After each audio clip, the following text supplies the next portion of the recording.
All right, the biggest predictor of your success in almost any area is one thing: persuasion, the ability to show people your perspective, and that's whether you want to make $1 million, whether you want to improve socially, you want a promotion at your job. So one of the things people ask me a lot is like to speak on my perspective on marketing, sales, persuasion. So I thought I'd shoot it here in my house. A lot of people think this is a green screen, but it's just a very bright, sunny day in Hollywood. So the first thing that I always think about when it comes to $1 million marketing, $1 million persuasion, is these 25 cognitive biases. There's about 25 things that make people decide anything. And it's not what you think. There's a good book called Getting More by this Wharton professor. And he says something very interesting. So if you're trying, let's say you have an idea, you're an entrepreneur, you're going to be an entrepreneur. You got a new product you want to sell. You're the next Bill Gates, the next Mark Zuckerberg. Well, I always say, if a tree falls in the middle of the woods, you know that old cliche, if a tree falls in the middle of the woods, will anybody hear it? And I always say, who cares? Because if nobody hears and nobody knows about what you're doing, you can have the most brilliant idea and it will just die, and that happens all the time. A lot of the products that you see out there at the store or online aren't necessarily the best. Now, ideally, you can have a good quality product, a good quality service, and at the same time, be able to be good at marketing. And marketing, I don't even like the word marketing, it's really about persuasion. So there's these 25 biases. They're called the 25 cognitive biases. I'm gonna list out a few and how you can use them today to improve your marketing. And if you're not an entrepreneur, you can still use this. You can use this to make people like you more. And I don't mean that in like a cheesy way, but let's say you need to network and meet a certain person who has access to something you need, whether it's your boss, whether it's, you're in the entertainment industry, you need to meet new people. It's the same principle. So this Wharton professor, Getting More, one of the interesting things he says is that 60% of what makes people decide anything, decide to listen to you. Let's just talk about, how to win friends and influence people. 60% is not what you think. It's what they think of you as a person. It's not even what you're saying. It's what they think of you as a person. Do they like you? People are fickle. If they don't like sometimes I get people saying, "Oh, Ty, if you're, this business dude, why aren't you dressed up super fancy for these talks?" I'm like, well, if you don't like it, that's okay. You don't have to listen. I understand, though, that it's a person thing. It's the basis of all persuasion. That's why most big businesses, most awesome things are built around some figurehead. You had a figurehead like Bill Gates, Steve Jobs for Apple, Zuckerberg. We all know these people's names and we associate. That, by the way, of the 25 scientifically proven cognitive biases, this is called the association bias, the liking bias.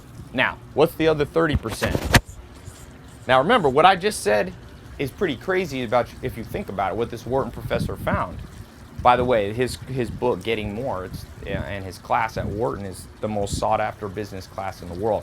So the beauty of the internet is right now, I'm showing you the same things you would learn if you got a MBA at the Harvard, Wharton, all that. So internet's pretty crazy what you can get for free these days. I don't know if I'm gonna have time to do all 25, but let me give you some of these now. And for those of you who want more, I'll show you how you can. I'm gonna do a talk on all these. If you want to find out really in depth how to do this, I keep these videos a little bit short so that people don't. I know you got a lot to do. So the other 30% of what makes marketing and persuasion work, what makes you be able to influence people, win friends, the other 30% is the process you use. So like the order that you present things. This is the strategy part. And notice this, and I'm rounding the numbers. It's more like 57% or whatever. I'm just making it easy. 10% is what? This is crazy.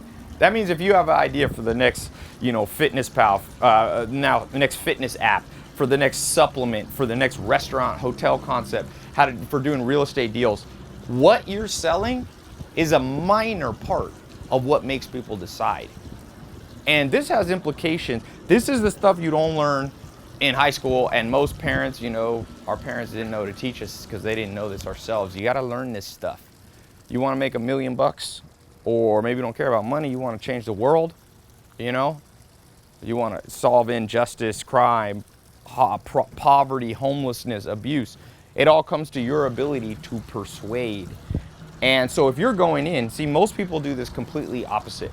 They focus on the what they're selling. In fact, today a guy was texting me who wants me to invest in his app, and he's like, hey Ty, here's what my app's about, bum, bum, bum, bum, bum. But you know what? He hasn't sold me yet, because I'm an investor. People ask what I do. I'm an investor.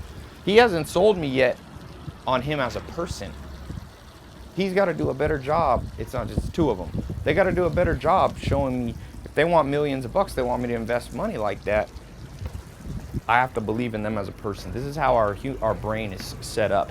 There's a professor I just interviewed named Joseph Ledoux, professor at NYU, and he talks about how we have these parts of our brain that are very primitive. So whenever you're selling and persuading people about your idea, whether it be investors or somebody you want to date, what do they think of you? What's the gut feeling they get? People operate on hunches, for good or bad. Now, the process with which so just think about this in like a dating context. What makes people want to go on a second date with you? Okay, number one is, are they attracted to you as a person?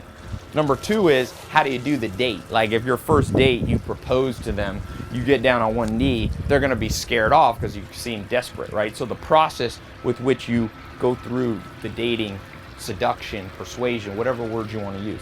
What you actually talk about, what the date actually is, whether you go to Chinese food or Italian food, that's not how people determine. Yet a lot of people fixate on the wrong things. Fixate on you as a person, the perception. There's a good book by Heidi Halvorson, and it talks about how basically how we perceive ourselves is only about 30% correlated, I think I have that right, with how other people see us. Meaning most of us are going through life with a blur. We're like seeing ourselves as whatever, this amazing person. We see ourselves as better looking than we are, or maybe worse than we are, right? We have self-esteem issues. You really have to be able to pinpoint and control, not in a manipulative way, but you have to be able to control the perception of the person that you're talking to. My neighbor decided to blow leaves while I'm talking. Anyway, so a couple other things. So these are the different biases. The main thing to take away, people are not that logical. And you may have heard this before, but I'm telling you, this has mind-blowing implications because you got to put it into practice. That's why, for guys, I always say, Ryan Gosling in these movies, he did this movie called Only God Forgives, and it's such a Ryan Gosling movie. He doesn't even talk in the movie the first like 5 or 10 minutes. But women are still attracted to him because it's the person and the process. It's not about what he's saying. And so when you bring this back around to, let's say you want to build $1 million company, same principle. What do people's instinctual gut feeling? And that, by the way, that's why Apple has now become the largest company in the world and surpassed Microsoft. People have iPhones much more than they are in Apple products because now Apple's not a person, but legally in the United States a corporation is a person, but it's an entity, and people like Apple. Steve Jobs was the king of making Apple cool, making it like it was kind of this anti-technology yet still technological. Like Microsoft was like hardcore corporate, and Apple pulled off this coup business-wise. They're now worth $700 billion valuation. I think it's the largest valuation in history of humans because Steve Jobs understood this.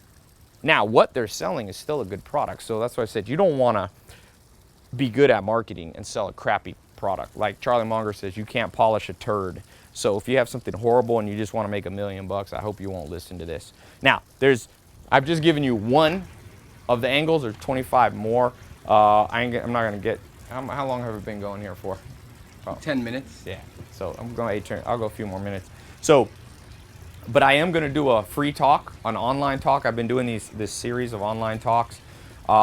They fill up quick, and I'm not just saying that, literally do.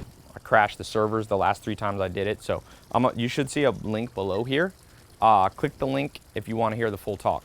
And I'm going to talk on the full 25 techniques to master $1 million persuasion. So the other thing is, yeah, click the link. It's free. You just put in you just register, and it'll hold your spot. If you wait too long, I'm telling you, it fills up. Last time we had to not let a whole bunch of people on. So click the link. It's either above or below, wherever. Now, another one of these, okay? And I'm not gonna flip the page because it's very windy today. So I'm gonna put a little number 2 here, the story. So if you study philosophy, real high level philosophy, there's all these concepts, whether they be, cosmological, whether it be epistemology, all these different kind of fancy words. Well, ontology is one of them. And I'm gonna break it down in layman's terms. All humans are like, their brains are like a movie theater, and they are projecting a movie, and it's their perceptions of life.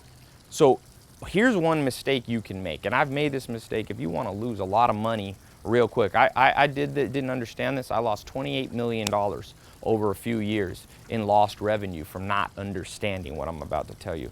And what it is that to move people and actually convince them is very difficult. In fact, most people that agree with you, when you think you're good at persuading, they already agreed with you before. Sometimes I get too big of a head and I get cocky and think I'm good at marketing, but what's really happening in large part for all of us is that you're finding the people who already kind of agree with you. And so if your idea is that you're gonna make such a good marketing angle that all the people that hate, imagine if Steve Jobs goes, everybody who hates cell phones, I'm gonna market my iPhone to them. Forget it. You must market to the story that's already in people's head, especially if you want to get the low-hanging fruit and make money relatively quickly. Now, there is a time when there's a book written about this called Crossing the Chasm, where you'll cross over and you'll be able to reach what's called the pragmatists, the conservatives. You do that later. At the beginning, to make your first $1 million company, you want to find the people that the story, the movie that's already playing on the screen of their brain is already aligned with what you do. And then all you have to do is show them how it's aligned. So the concept of persuasion a lot of times is you take somebody who's over here and you show them why they should be over here. But what you want to do is take the person that's already here and doesn't realize you're right next to them. So you use a little persuasion to be like, hey man, we're already right here together. To move somebody from here to here takes so much money and so deep of pockets that unless you are backed by a large fund and you have $20 to $50 million behind you, I wouldn't do it. You know the old saying, don't go where angels fear to tread. That's where angels fear to tread. That's where big companies fear to tread. By the way, the story, that's why brands are created, because brands create their own story and then they align people through the 25 cognitive biases into their story. So that's a more sophisticated way. I'll be talking about that in this talk. So click the link and if you want to get a little more sophisticated. But look, if you're watching this and I get people watching this at 18 years old, still teenagers, and they ask me, does this apply to me? I'm like, hell yeah. All good advice applies pretty much at all age ranges. I don't believe in age-specific advice. I mean, if there was a Mack truck about to hit you and you were 60, wouldn't you want the same advice as when you're 6 years old? Get the hell out of the way. If you found out there was a treasure chest buried in the back of your house, would you want different advice when you're 18, when you're 80? No, you want to get it as soon as you can. So I always tell people, today's the youngest day of the rest of your life, so you might as well start now. So whether you're learning